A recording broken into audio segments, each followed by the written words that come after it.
All right, so just jumping right in, what do you think are the biggest drivers of this metabolic dysfunction we're seeing in children today? Is it screen time? Is it epigenetics? Is it everything? What are your Yeah, I mean, so there was an article that came out today in, or maybe it was publicized today, I can't remember when it came out, that showed that parenting interventions had no yeah. effect on childhood obesity development by age 2. I think that was the article from the Lancet, Yeah. right? And my immediate comments to that on LinkedIn and else places were um, that that's no surprise to those of us who take care of childhood obesity. It may be a surprise to basically everybody else in the world, but I could have told you that that was the likely outcome of that study 15 years ago, because children do not eat themselves or exercise themselves or lack of exercise themselves into metabolic disease. That is a sort of myth of adult medicine and adult obesity, maybe, that has been propagated down to kids. But when I see an 8-year-old with type 2 diabetes, there ain't nothing that that kid has done to make that disease come so early in him or her. So it is, the drivers are all the above, but it's genetics, it's epigenetics. So the environment that your parents that may have modified your parents' genes that get passed down to you are certainly important. And then it is environment, but it's the in utero environment. It's what you're exposed to as a baby or as a fetus, I should say. And there was another article relatively recently, about a month ago, when there was all this hubbub about um, what causes autism, that came out that showed that babies of parents, of mothers who had either gestational diabetes or diabetes as they went into pregnancy were 20% more likely to develop neurodiversity or autism spectrum or whatever Okay. the proper term of that is today. So the point is that the in utero environment, and then there was another article in the CNN talked about one a few months ago about sugar exposure in the first, what was it, first 1,000 days post conception, Oh, and the first 306, well, whatever 9 months is, the first 270 or 300 of those 1,000 days are in utero. And so it isn't, so the question of nature and nurture is both, yeah. but the nurture isn't necessarily how we think about it. It's not, kid is born and you're feeding them McDonald's. Okay. It's you ate McDonald's when you were pregnant, or you ate McDonald's when you were 25 through 35 and then got pregnant at 35. So it's not really, and it's not meant to, I'm not trying to blame No, yeah. women or blame, parents, because male obesity also tracks Mhm. to child obesity. But it's just, I mean, those are just facts, and I just don't, I don't, I wouldn't want people to take that as a blaming of people, but it is just sort of, this is what we are dealing with, and if you really want to know the best way to um, help children from getting metabolic disease, it's really actually treating or preventing metabolic disease in their parents that's going to have the most Right. significant impact, I think if because anything we can that only control so much. Yeah, I think if anything that, and I'm most likely gonna include that in the article because I can think that could relieve some blame from parents that it's almost like they don't, it's almost like fetal alcohol syndrome before you knew you weren't supposed to drink. So I think instead of someone thinking, oh, I'm feeding my kid horribly, it's like, oh, it's not, I didn't even realize. Yeah. I think that's actually really, Right. So, like, if I were, what I do, as you can imagine, I do lots of this kind of stuff, Mhm. and like I did a podcast this morning, and when people ask me, like, so what's the strategy? Yeah. And the strategy is really to help parents get healthier so that then when they conceive, the baby's in utero and even postnatal environment is optimized because again, if you are an adult struggling with obesity and your kid sees that behavior once they're born, that's another sort of opportunity. Like if you're being treated for your obesity when that child is born, your eating habits and your purchasing habits of food and all those things, your exercise habits are all probably somewhat better than they would have been if you were untreated. Right. And thus, not only are you not only are you helping your child because your metabolic health is optimized at the time of conception, but you're also modeling behavior for them so that when they are old enough to sort of incorporate that behavior into their own behavior, they are seeing, healthier eating and hopefully, better exercise habits and all that stuff. So again, it's not to say that diet and exercise aren't important. It's just sort of different than the way most people think about it. Because in children, the drivers of metabolic health are much more predetermined than they are in adults. And that's only going to continue, I imagine, with each generation. Yeah. So there's a entire concept that I think is under discussed, under recognized, under discussed, which is the intergenerational transmission of obesity. And so the reason that diet and exercise, the reason that the war on ultra processed foods is not going to help generation Okay. is because the current generation already has so many epigenetic modifications of their genes. They're just basically beyond Too what late. diet alone can do. And again, no one is arguing that you shouldn't get rid of all those UPFs. Like, of course you should, but a strategy that only includes getting rid of, the ultra processed foods isn't likely going to actually have a huge impact. And if it does, it's going to be an impact in like 25 years or something like that. So again, it's sort of like that's not so these opinions of mine, which really aren't opinions, are actually science-based Yeah. recommendations, are not popular because no one wants to hear that basically the current generation is hosed. And so they have to start focusing on the next generation. Like that's not a political message that wins. But they're not hosed, they just need treatment, right? Right. Like just like you need to treat this generation to prevent the next generation. That's sort of the message. And that's for metabolic health. So let me It's jump just ahead because I was going to ask you about that. And that's a really fascinating point of view. So it sounds like changing the food system is the long game.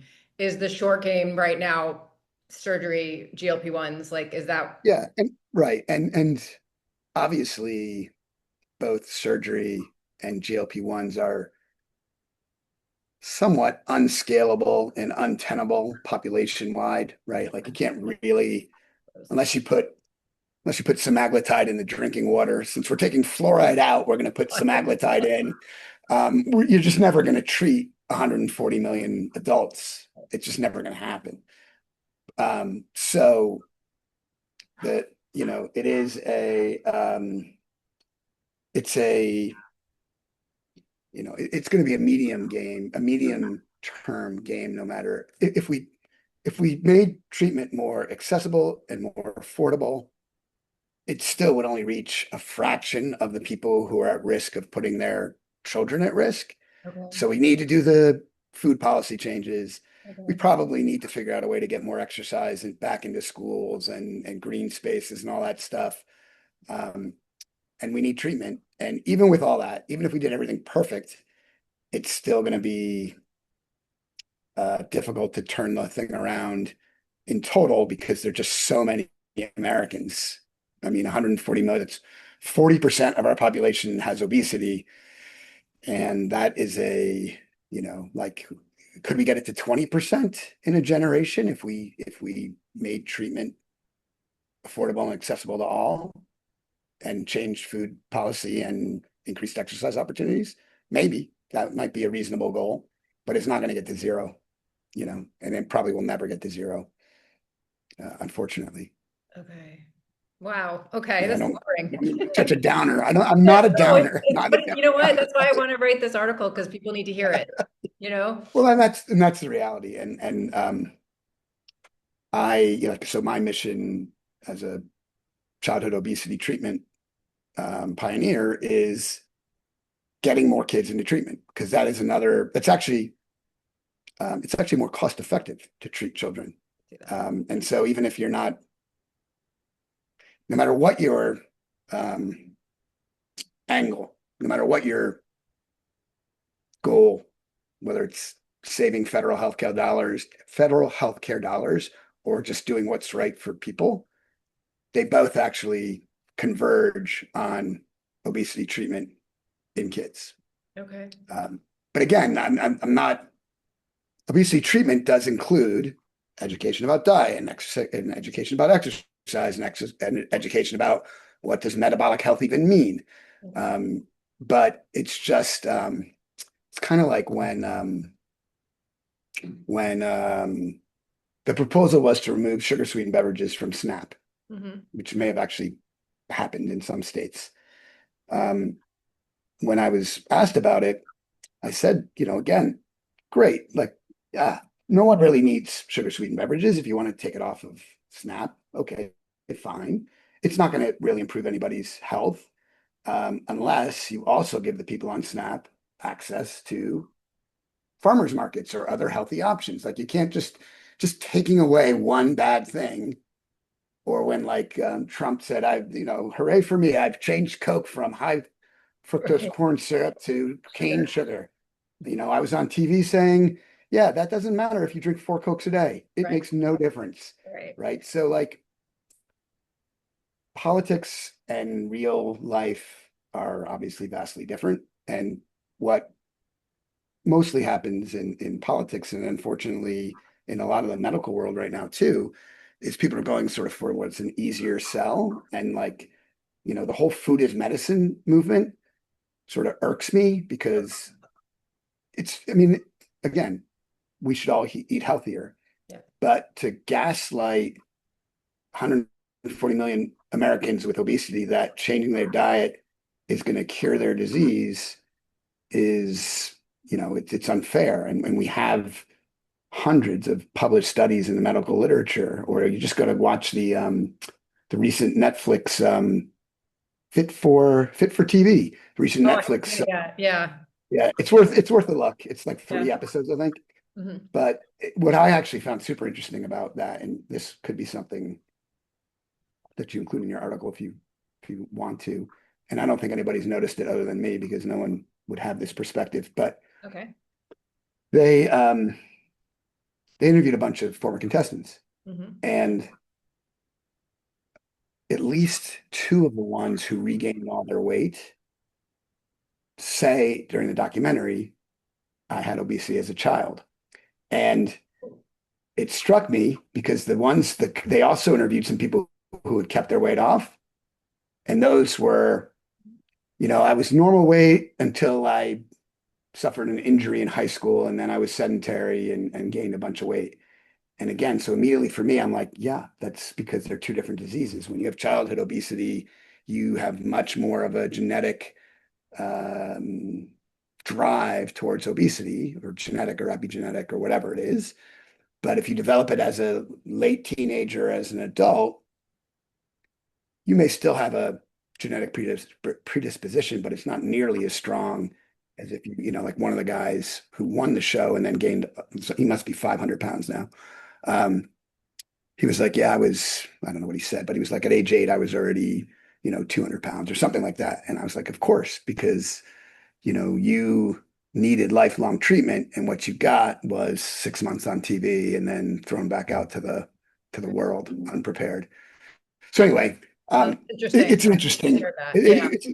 It was just an interesting, again, like, because I'm so focused on what I do, I Look it up. immediately picked Yeah. up on that. But the point is, I think that for your article, is Yeah. that metabolic disease in children is definitely, going back to your original question, is definitely more um, influenced by factors that are beyond parents control Okay. after the kid is born. They might be able to be addressed before the kid is even conceived or born, but after the kid is born, definitely that period of time is sort of like the cake is baked or the cat's out of the barn or whatever, the cow's out of the barn or whatever the pick That's your. fine. Yeah. Yeah, I think I mixed up. I mixed two of those. You did. It worked though. I understood. Um, okay, so I guess my next question then is, what are some signs that parents can look out for? Does metabolic dysfunction in children progress the same way it does in adults? Like, should we just be looking at the biomarkers or no? Well, so first of all, it's faster in kids, right? So if you have insulin resistance as a teenager or adolescent or kid, actually preteen, Okay. it progresses to diabetes, frank type 2 diabetes faster Okay. than similar in adults. And Okay. then it's something that most people don't know, they don't think about, but when they argue that you don't need to treat obesity in children, I tell people, well, you're nuts because actually the disease is more aggressive in children. Right. Same thing goes with fatty liver disease too, which is now called metabolic dysfunction associated steatotic liver disease. Progression of MASH, it's faster in kids. The one thing that I think, and I don't know why there hasn't been more of like almost like a public service announcement or a PSA about this, but I used to, and well, I guess still am. So something, I don't know if you know what acanthosis nigricans is, but Oh, the it's, skin, right? yeah, Yeah. right. And that is Number one. sort of like pre-diabetes. Right. Right.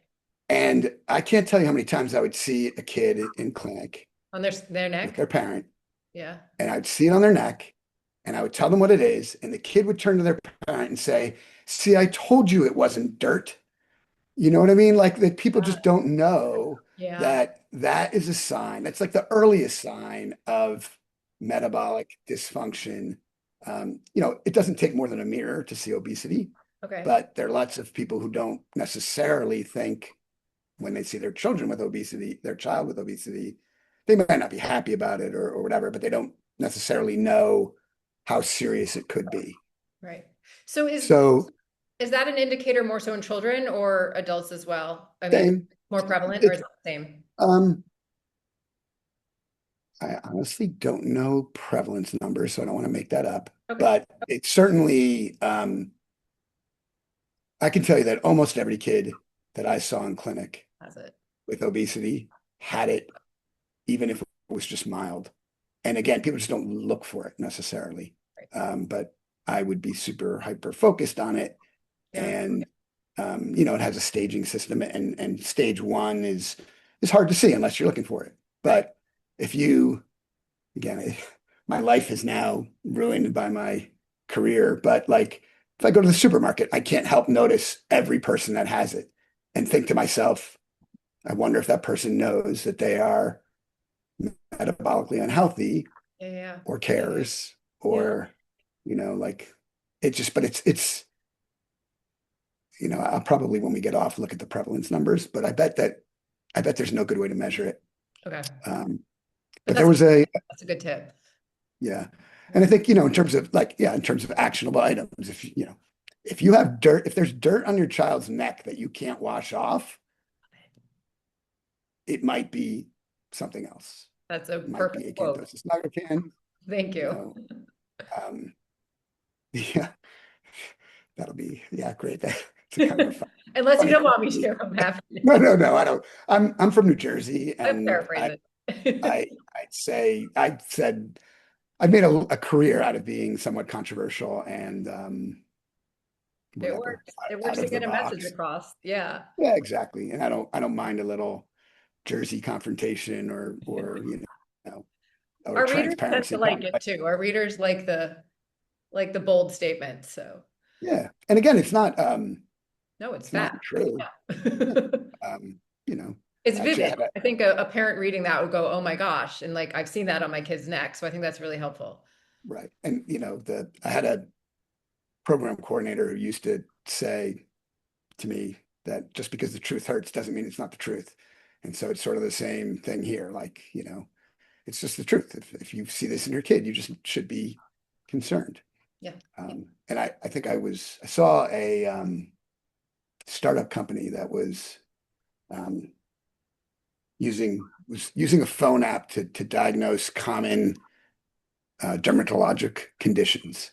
And I think the company was specifically for women of color because I think their skin conditions are somewhat harder to identify. Like if you or I had a mole on our face that changed, Right. we would notice it. But sometimes in people of darker pigmentation, harder. And as I was reading about it or hearing about it or whatever, I don't remember, I was thinking to myself, what a great app. An app for acanthosis nigricans could also be like just hugely successful for people just to like, because you don't really know as a parent, and maybe you look it up online and maybe you look at your kid and you're like, maybe, maybe not. Yeah. But if you had an app and you could just go, and that would be that. Um, anyway, No, that's I have a a, fun idea. I So, have a, go sorry. ahead. Um, since it progresses faster than adult, I didn't realize that. Does that mean, are they still flagging A1C at 5.7 and then it's like too late? Mhm. Yeah, Okay. we're using the same, people Okay. use the same cutoffs. And Okay. so when you did ask about the biomarkers, yes, those are Same. for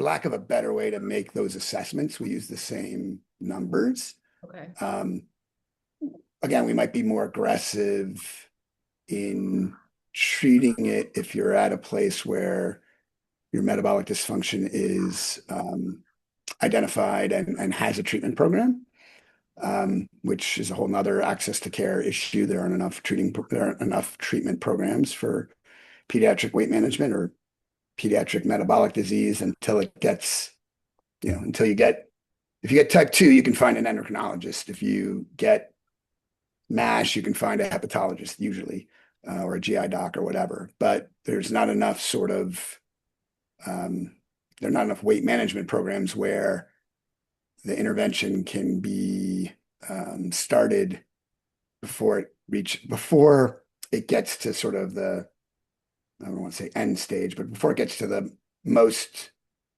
um, developed form of the disease. Like, we should be treating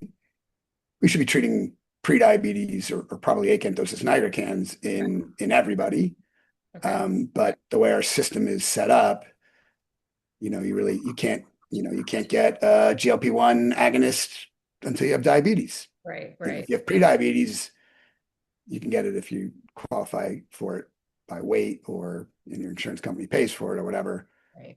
But there are just far too many people out there who can't get access for one reason or another.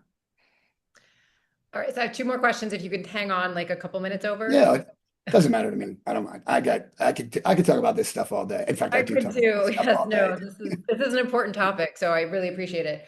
Yeah. I do have two questions. First is, Yep. I know the children, like, so if someone wanted to change their child's diet, that they're on their way, maybe they're not at pre-diabetes yet, but a parent's very on top of it. Children need more carbohydrates. Are you against cutting carbs, or what would be the first step? Just refined sugars, or what do you think?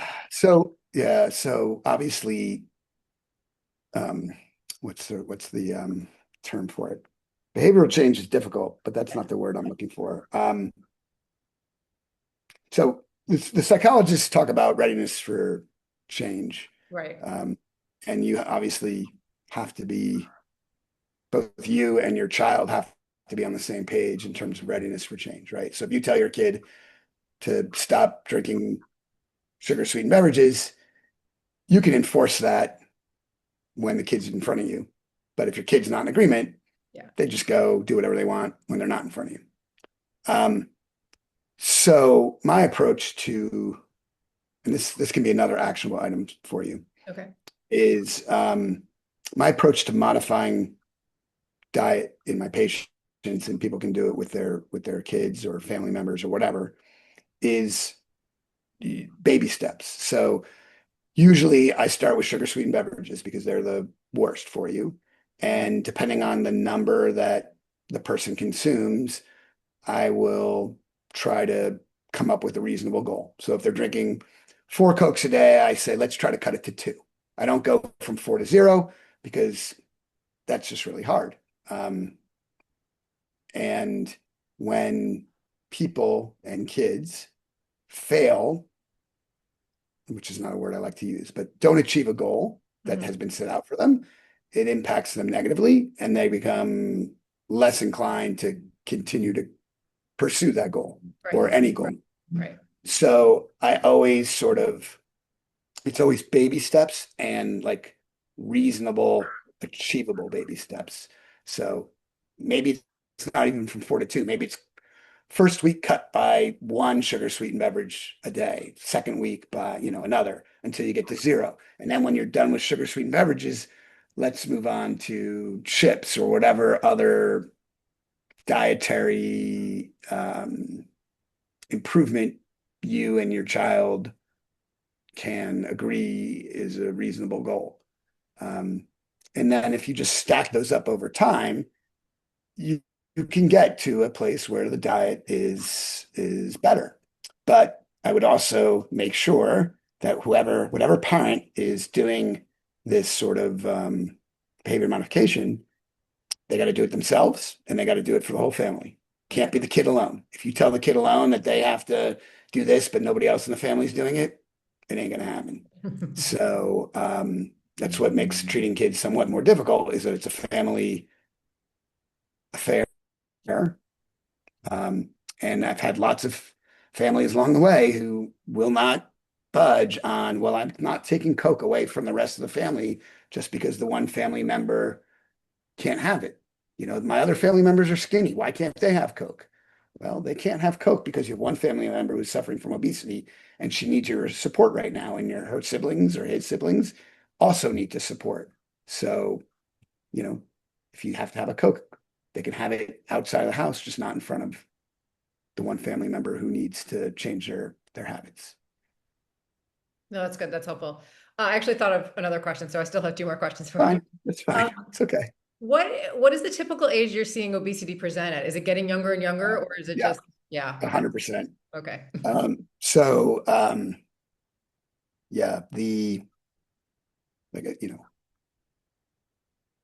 when I was doing bariatric surgery full time, um, it obviously sort of started with teenagers. And then it was, 12 and 13-year-olds who were presenting with diabetes. And then it was 8, 9, and 10-year-olds presenting with diabetes.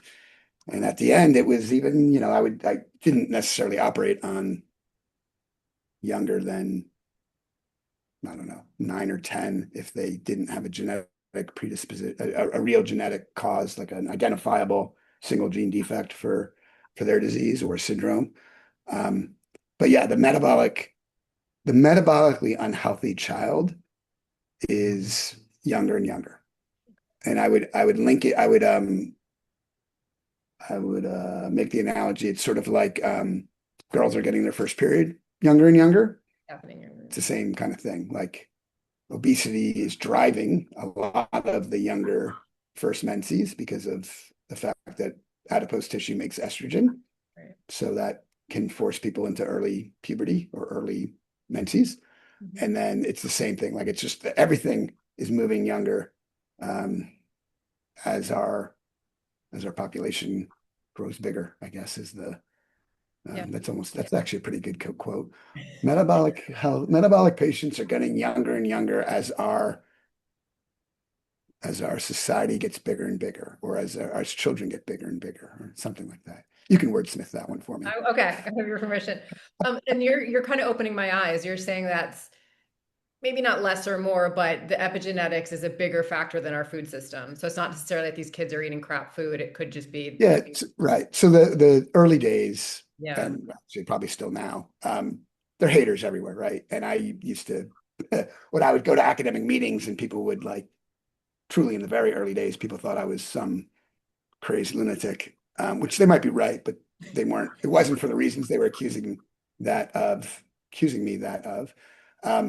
But I used to say to them, I said, just come to my clinic for one day and ask these children and their parents what they're eating.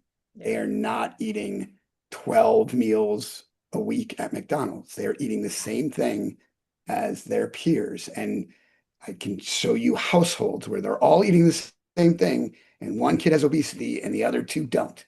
So it's why it's I think people who take care of childhood obesity and childhood metabolic disease just have a completely different perspective about the whole thing. Like yes, we all agree that everybody should eat healthier and exercise more, but we've just seen so many outliers who in fact they're not the outliers. The outlier is the kid who comes in where they're just eating crap and never moving.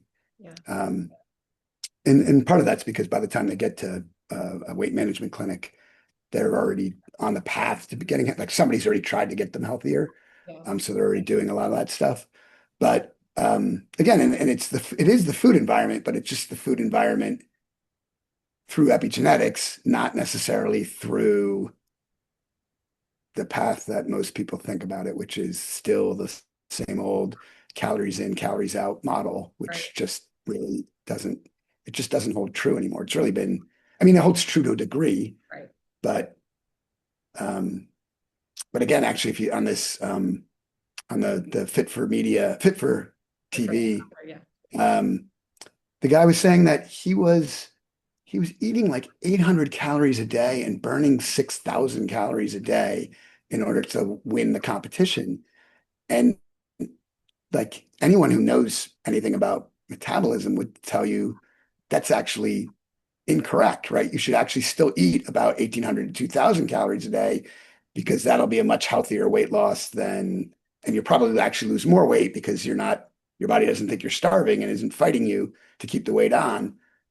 But again, the point is that the calorie in, calorie out model is not a simple linear equation where the more difference, the more delta there is between the two, the more weight you lose. Like it's really never been that simple, and it's certainly not that simple today.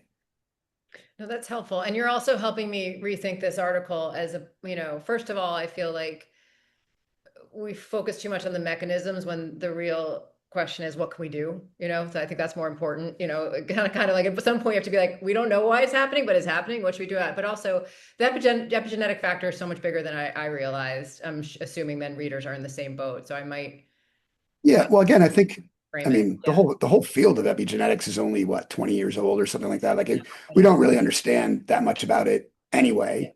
And so even I throw it around as a somewhat loose term because I don't really know Right. what of the environmental factors are changing which genes. Like we don't have that level of knowledge yet, Right.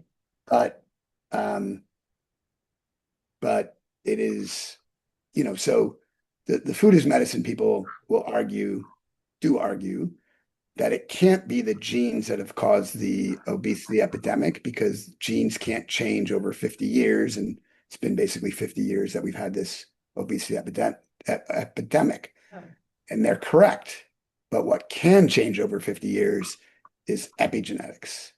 And because, if you're an adolescent or a young adult and your genes get modified by your food environment, which is crap, and then you get pregnant and then you pass on those epigenetically modified genes to your kid, now you've achieved intergenerational transmission of obesity right. without the genes changing, without the genes changing. They've changed, but they're not, the DNA hasn't changed. It's just that the DNA is now methylated or histone deacylated or whatever mechanism of the epigenetic mechanisms, which I think at least are 3 or 4, whichever one's at play, which again makes it all complicated and hard for people to understand.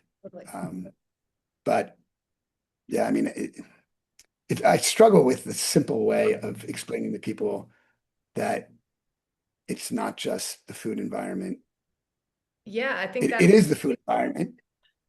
Yeah, it's the food environment, but it's not the food Sure. environment in the way you think about it. Right. It's not the food environment for the kid who is genetically or epigenetically predisposed to obesity is important. And it's basically your first step in trying to prevent obesity development. but for many of the kids, it's just not going to be enough. No, I think that's so important. I think it's, well, first of all, it's not simple. So there's no really need to simplify it, right? It's just, but it's not, I think a takeaway is it's not just because people are eating McDonald's. It's so much more complicated than that. And Right, yeah. right.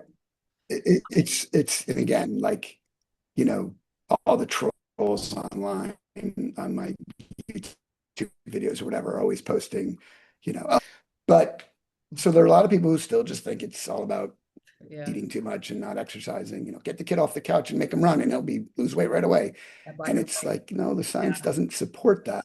And it's also not a particularly helpful, um, No. it's not particularly nice or helpful way to think about things. But yeah, the takeaway for me is, you know, and this is sort of the tagline that I use all the time, which is obesity is a disease, not a lifestyle choice. Okay. So that's the number one sort of message, is that it's a disease. So it's not, people don't choose to have obesity. And they certainly don't choose it as an adolescent, because what adolescent would want to make their already ridiculously hard adolescence harder? Mhm. Like, who would want to expose themselves to seventh grade girls with obesity by choice? Like, seventh grade girls, I think, are the meanest people. I had a girl. No, She I was the was one. meanest They're mean, they're person I ever. horrible. Seventh grade girls, for whatever reason, are like the meanest people on earth. They are. Um, the and then the other tagline, which is again sort of harder to simplify, although I've been trying to think of ways to do it. But so obesity is really what I tell people is a phenotype, right? It's the way a disease looks on the outside. So to you and me, to everybody out there, all obesity looks the same when we see someone who's big across the street or next to us in the airport or whatever. But that obesity phenotype comes from multiple different obesity genotypes. And it's not necessarily genotypes in the way that we normally talk about genotyping and like actual genes, although it might be. But I just use it to mean that it comes from a bunch of different pathways. So, like, especially in adults, maybe they have food addiction, maybe they had adverse childhood events, maybe they have mental health issues, maybe they have hypothalamic obesity because they had a brain tumor that got irradiated. And all those patients actually still look the same on the outside, but the different ways they got there really should dictate how we treat them. Okay. And and with childhood obesity or childhood metabolic disease, it's I mean, like I said, it progresses faster. Many people think it's not only the purest form of the disease because it doesn't really have the same external environment importance, right? It doesn't really matter how much in some cases, it may not matter how much you eat or how much you exercise because your genes are so poorly programmed that you're in trouble no matter what you do. Um, so that's like the purest. But then, as we talked about before, it's also like the most aggressive form of the disease. So I sometimes actually, I have two sort of, I don't know if they're jokes, but so sometimes I say that we really should change the name of obesity to weight gain spectrum disorder, because its weight gain is different in every individual. No two individuals are the same. No two individuals will respond to treatment the same way or prevention the same way. And that's pretty much determined by our genes. Um, that was my one. What was my other one? I like that one. Yeah. Um, but anyway, I can't remember what. Okay. But anyway, I do often just say that and then the other thing I often say is that if you're not willing to change the name to weight gain spectrum disorder, that maybe childhood obesity actually should be considered a different disease in and of itself, because it is really different than adult An adult. obesity. Okay. That's interesting. Yeah. I All right. mean, Last question. What? again, it's not, I mean, it's not, it is, but it isn't, right? Like, it still has all the same, or most of the same medical complications that might either come faster, or then some of the problems that you don't see in adults are because of children who are growing, like orthopedic problems. Oh, okay. But anyway, Oh, okay. I didn't even think of that. it's a whole nother, it's a whole nother topic. We don't want to get into it. But there are kids, there are kids who have what's called Blount's disease. So their legs bow Oh, because they have open growth plates and so much weight that it causes their bones to to bend, Bow out. basically. Yeah. Wow. Yeah, yeah. So my last question is actually more my curiosity. It's likely not going to be in the article, but I wanted to That's hear your okay. opinion on GLP-1s for children. Do you have any concern about like malnutrition? Oh, that's interesting. I didn't think you were going to Kids go are there. picky eaters anyway, and then we're going to shut the rest Yeah. down. So the short answer is I always have concern for every patient I take care of. That's bullshit. But so when there was as you can tell, I like to quote studies because I am Oh, I truly love it. Because I biased. can look them up. And so everything I try to do is evidence based, and I like to use the actual references when I can remember them. So about a month ago, maybe more, the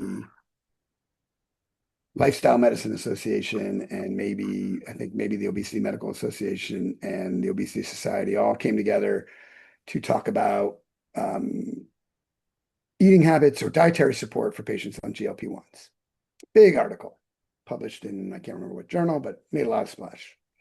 And the guy who's like sort of the head of the food as medicine movement is a guy I knew from college who I, ended up, I lost track of for 30 years or 20 years or whatever, but I found him and we had a call like a few months back because I was trying to get him to rethink some of what he's talking about, which he obviously didn't want to do because he's making an awesome career out of it.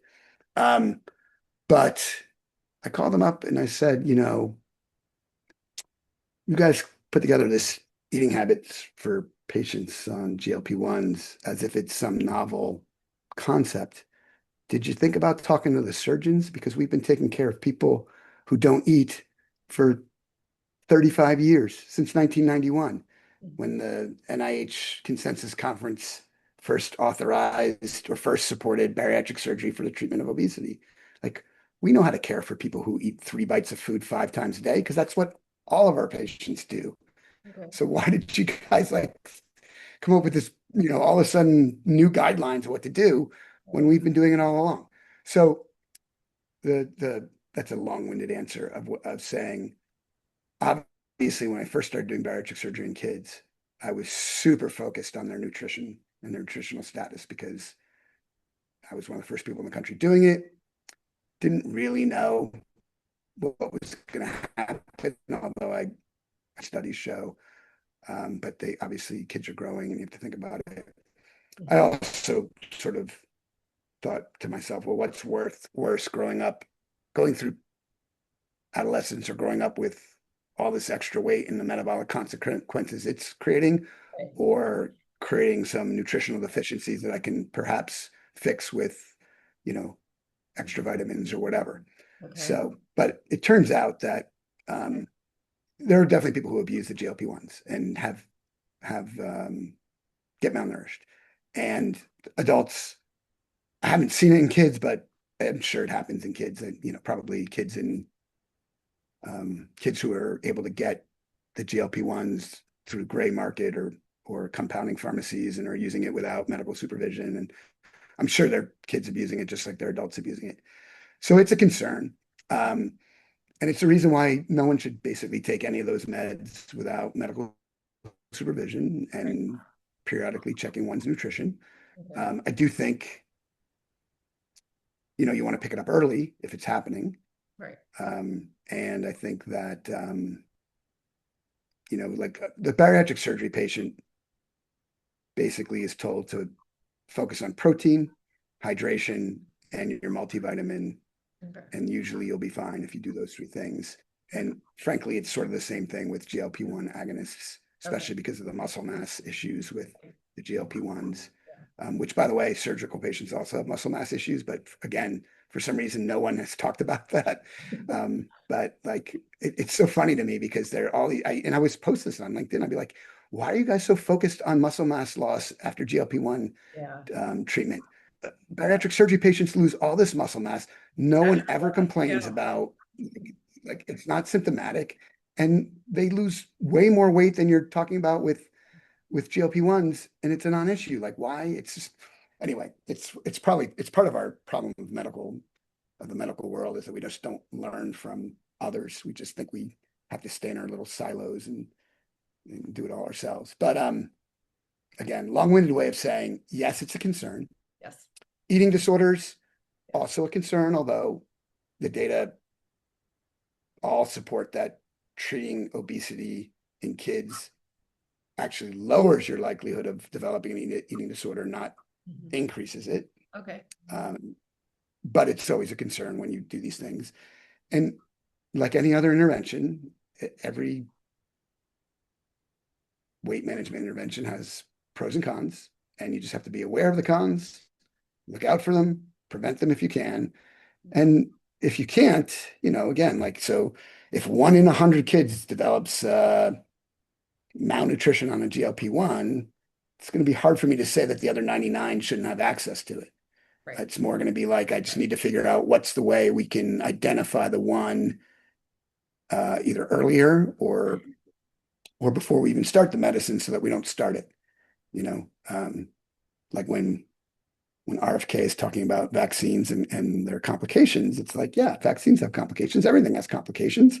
And rather than put all this effort into telling people not to get vaccinated, why don't you put the time and money into figuring out how do we predict who gets complications and then just tell those people not to take them. Like, don't put the whole world at risk because you're, worried about, the 1% of people that get complications. But anyway, different topic. No, that's a good point. And it's like there's like a cost benefit analysis of this kid is being set up for chronic diseases throughout life, or can I fix their malnutrition later on? So that's interesting. Right. And right. Again, all of it from the very get-go, for me, again, when I did my first bariatric surgery in a kid in 2004, it was always cost benefit. It was like, okay, what do I know? I know that this child is 16 and has a BMI of 45 and has type 2 diabetes. Right.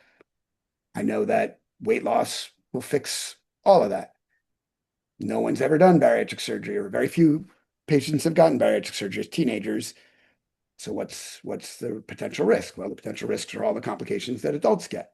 Yeah. Are there any additional risks of kids from a medical standpoint? No. Are there additional risks from a psychology standpoint? Probably. So let's give them more psychology support. Let's see them more often. Let's do more nutritional testing because they're growing, all those other things. But yeah, but for me in general, like my philosophy has always been, I'd rather, and this is the sort of like the surgeon, sorry, I'm getting blinded by, there we go. The surgeon in me, which is like, I'd rather make an error of commission or trying to fix a problem than not be willing to attempt to fix the problem. Like the easiest thing with obesity is knowing the natural history of the disease, and the natural history of the disease is not good. If you don't treat obesity in childhood, there are very few children who will not have their obesity as adults and have early morbidity and mortality based on that obesity because they've had it as a kid. So it's been sort of easy for me personally to just be more aggressive than almost anybody else in the country. Yeah. And I probably could take away that almost and probably just say more aggressive than anybody else in the country. But it's because I view it through that prism. Like I'd rather, I do the cost benefit analysis in my head. And actually, this is another thing that may or may not go into your article, but I've always just tried to tell the parents and the patients the data. Okay. What I know and what I don't know. And I'm very open about what I don't know. And I usually, especially in the early days before I had done hundreds of patients, I would say, listen, I think this is going to help you. I don't know it's going to help you. I'm more confident that it won't hurt you because I know I can do it safely. And I know that even in adults, the complication rates are low and this and that. And if it's something you want and your parents want, I'll help you through it and we'll do it. I'm not going to tell you you have to do it. I'm not going to tell you you should do it. Your parents, I'm not going to operate on you as the 15-year-old if your parents are telling you to do it. It has to be something you want to do. And if you want to do it and your parents are okay with it, then we'll do it all together and we'll make it work. But that's sort of like I've always tried to be as patient-centric as I could. Because I think that's sort of how all this stuff works better, right? Like if you tell people what to do, they're not going to do it. If you help them do what they want to do, it usually works out better. Yeah. Yeah. I actually thought of So, one more question, if you don't mind. and again, I could talk about this stuff all day. It's like obviously Yeah. my passion. I love it. Have you seen or are you seeing any like interesting comorbidities? I was thinking like mental health or like in children. Is there anything that's presenting simultaneously with the dysfunction or the Um, abnormality? so I'll tell you what I think is one of the most interesting studies that I ever did that really got very little fanfare, and it actually got, I think, basically repeated. I can't remember if it was in adults or in kids, like a few months ago, but we so I don't even remember when we published this, but we noticed anecdotally in a lot of our patients after bariatric surgery that they would have better school performance. And Okay. we were kind of like, what's that all about? Is it just because we maybe treated their sleep apnea and maybe they're getting better sleep and maybe they can concentrate better? Or is it something else? So we actually did functional MRIs of a small pilot of kids, both before and after bariatric surgery, and showed that they um, not only had performed better on like the executive functioning tasks and all those things that the psychologists do, but they actually had structural changes in their brain, Okay. both at Yeah. the time, like the kids with obesity had structural changes that were different than their normal weight age peers. Hmm. And then after surgery, the changes in the adolescent bariatric surgery population with the weight loss, their brains sort of reverted back to normal or Okay. closer to normal. And Interesting. so I think that like when you ask about an interesting comorbidity, I think it's an unrecognized comorbidity is that probably executive functioning and academic performance are, um, I mean, they are, I shouldn't say probably, they're negatively impacted by obesity. Okay. And we are seeing that in adolescence, which is kind of shocking and disturbing because if you think about it, if your obesity means that you're not getting good grades in high school, I mean, think about what that means for The rest of your life. job achievement, job Yeah. performance, like Or it, even it, they're more likely to be prescribed stimulants as well. I feel like it's just kind of bandaging. maybe, right? They could end up getting, they could get misdiagnosed as as ADD or as and obviously there are lots of kids with ADD and obesity.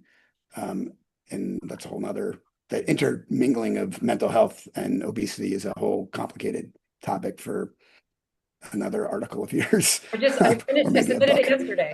But But metabolic oh, success did you? Oh, good. There future. you Yes. go. Yeah. But the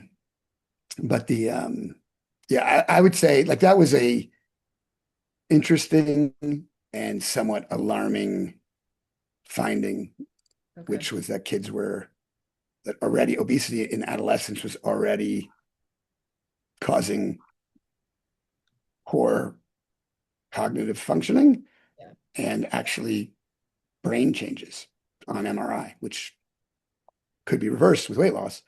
But that never, for whatever reason, that the publication was published in obesity, which was, and won a prize at the Obesity Society's national meeting. So it did get a lot of sort of publicity back then, but then it just never went anywhere. And Okay. then someone again posted it on LinkedIn maybe a few months ago, like that they had found similar findings, and immediately it was like, yeah, back in 2014 we published the exact same thing or whatever it was.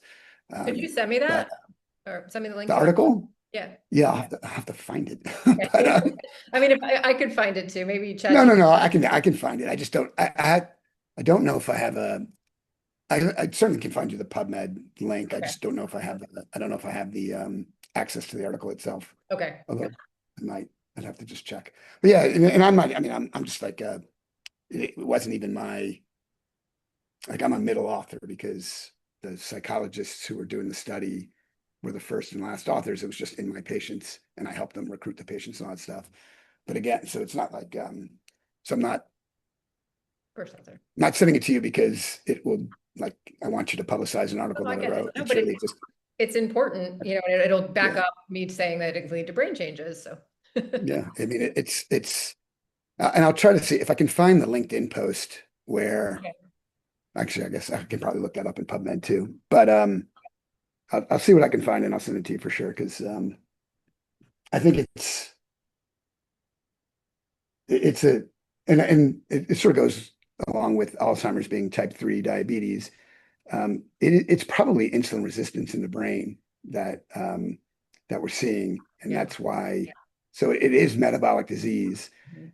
and it's just sort of like a hidden um, comorbidity of metabolic disease, and frankly, probably the most important one. We just have never really, like, yes, it's important if you have type 2 diabetes. Yes, it's important if you need a liver transplant from your obesity. But shit, if your brain doesn't work, like, what does it matter if you get a new liver or not if your brain is toast? So, Yeah. um, yeah, I'll find those things because they are, yeah, probably the most, in my mind, probably the most interesting study I've ever been part of, and yet the least talked about.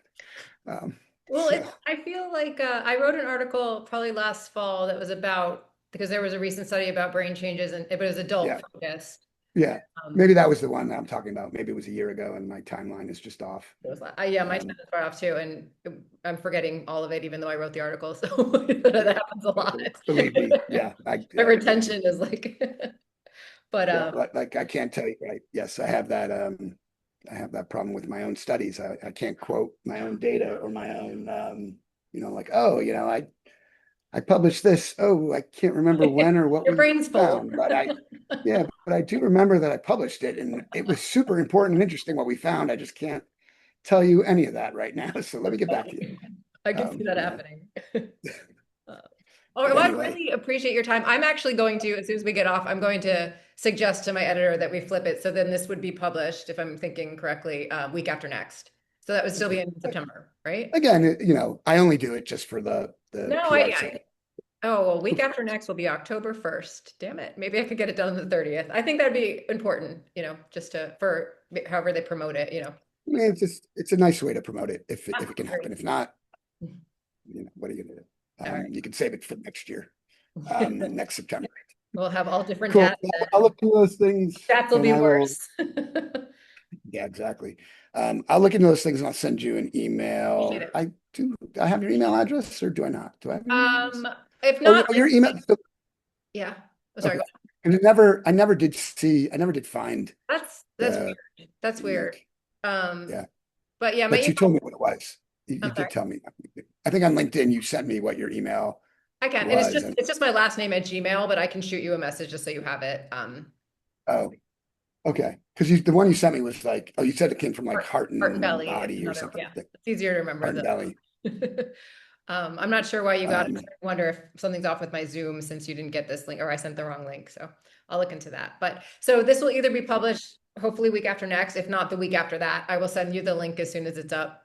And again, I really cool. appreciate your time with this. It's such an important topic. So I want Oh, my pleasure. as well. And obviously, if you're a freelance person and you're doing this topic again for somebody else, I hit would, me yes, up. I will hit Happy you to up. Absolutely. happy to Yep. chat about this anytime because Spread the word. Yeah. yeah, it is. I gave up being a full-time surgeon to try to be a patient advocate Really? Wow. or Okay. whatever. I mean, I have a pediatric telemedicine practice that I just started, and I've got a bunch of other, and I'm writing a book, and I'm doing all these other things Oh, wonderful. at the same time, all childhood obesity related.